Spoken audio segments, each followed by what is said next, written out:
Shodreduxes. Video game. Commentaries. Here we go!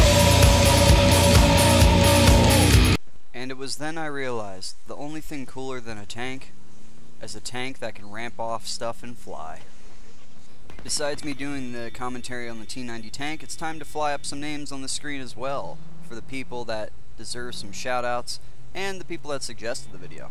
So, the first name is Malianable, for being the first person to suggest it in a comment on YouTube. Next person is Scorch82, because he's Scorch, man. And last but not least, a random shoutout goes to Calirian. With all those shoutouts being said, I'd like to thank you guys very much for being awesome supporters, and I present to you the T-90 tank commentary. Of course, the T-90 is actually the tank that the RU side gets. The only difference between the T-90 and the US tank is their appearance, and that's pretty much it. Out of all the ground vehicles, the T-90 has the largest amount of health, which is a grand total of 1,000. Even though the tank does have an awesome amount of health for a ground vehicle, it is the slowest. So you have to play with a little bit of tact and cover when you're using the tank. So if you're stuck in the middle of an open field, you need to find cover somewhere and quickly, because you can be taken out quite easily by a number of targets. Right now I'm just going to discuss a few of the training points that I have set for the tank. The first being the tank's coaxial machine gun. It's located in the equipment expertise in Tier 1. If you add one training point to it, it unlocks the coaxial gun for the tank, and if you put all three, it actually gives you a grand total of 45 bullets. The next area that I have maxed out for my equipment expertise is enhanced smoke deployment. Of course, it's located under the Tier 2 segment of equipment expertise, and once you have that maxed out, what it does is it reduces the reload time of the smoke deployment by 10 seconds for the tank. Those are pretty much the two main training point fields that I have set up, and not only that, but I was using recon during the time of recording this video, which really wasn't a super smart idea. So for those of you that use the tank, it's of course better to use it with an engineer. Because of course when you have your engineer class, you can get back out, repair the tank, hop back in, and do a little bit more daring things, whereas I had to play a little bit more tactically and more covert, so to speak, even though that's really hard to do in a tank. Alright, the next thing I'm going to describe to you is the weapons and the abilities you have in the primary seat of the tank. Going from left to right, the first weapon, your primary weapon, which is a 125mm round that you get to fire from your cannon. Of course, the use of the primary cannon is to take out any type of armored units, whether it's ground armor or air units if you can actually hit them. The ideal use for the primary cannon on the tank is actually to fire at close to medium ranges. At extreme ranges, however, there is bullet drop on the actual 125mm bullet. Of course, when aiming the cannon, it is for the most part pretty precise, so you can take out infantry units as well with it if you get a direct hit. Of course, if you just land right next to them or underneath their feet, it only does splash damage, nearly killing them if you aim close enough or right under their feet. When firing your tank cannon in motion, you want to fire your shots a little bit ahead of time before your target reaches your crosshair, depending on the direction you're going, of course. It takes a little bit of practice to get it down, but once you do, you can be really devastating with the primary cannon on the tank. The next available weapon in the primary seat of the tank is the coaxial machine gun, and like I said, once you have all the training points allotted into that area, you'll be able to use it, as well as able to have a full amount of ammo with it, which is 45. So the coaxial machine gun is actually meant as a secondary support weapon, and the way you can fire it is by right-clicking. So just use your right-click on your mouse button and it'll fire. The coaxial machine gun is good at closer ranges, medium ranges, it's okay, and at far ranges, you're lucky if you only get about maybe a few shots here and there. The coaxial machine gun is good against units that are really close to your position, that are maybe trying to tracer dart you or place a C4 on you to blow up your tank.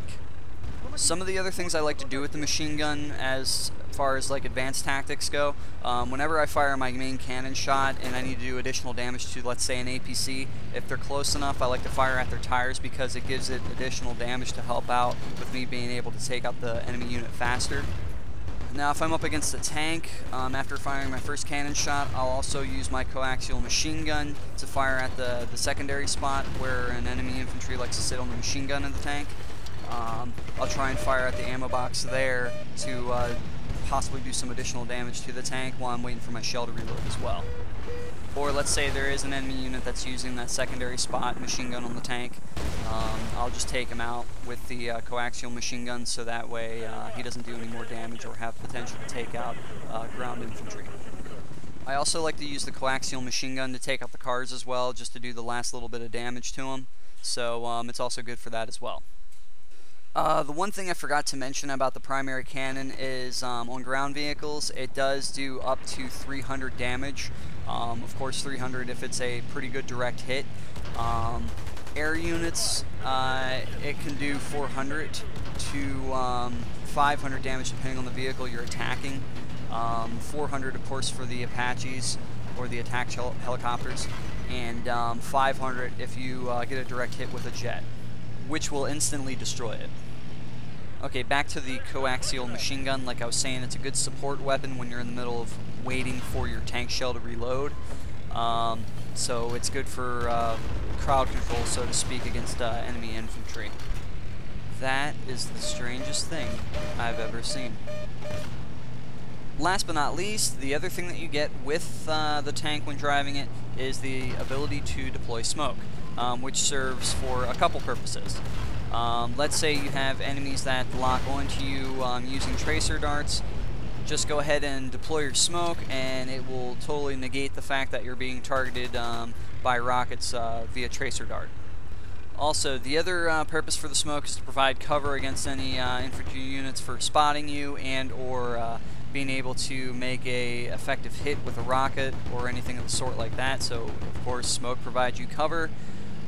And last but not least, the other thing that I hardly ever see when anybody's piloting a tank is to provide ground unit cover with the smoke as well.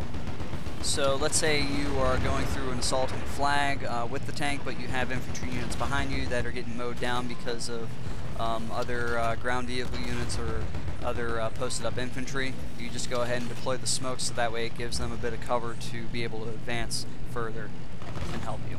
Of course, the types of roles that the tank can play can be various. You can be a really good defender or a really good attacker, depending on the routes you take and depending on the map.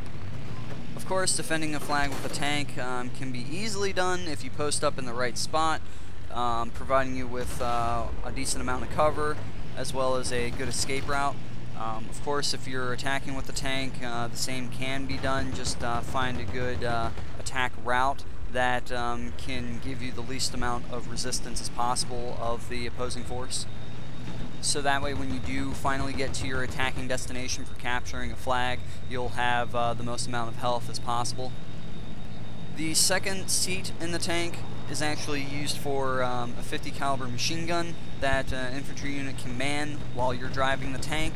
So if you actually choose the second driver's seat, you can support your fellow tank driver by going through and being able to take out enemy infantry or lighter vehicles.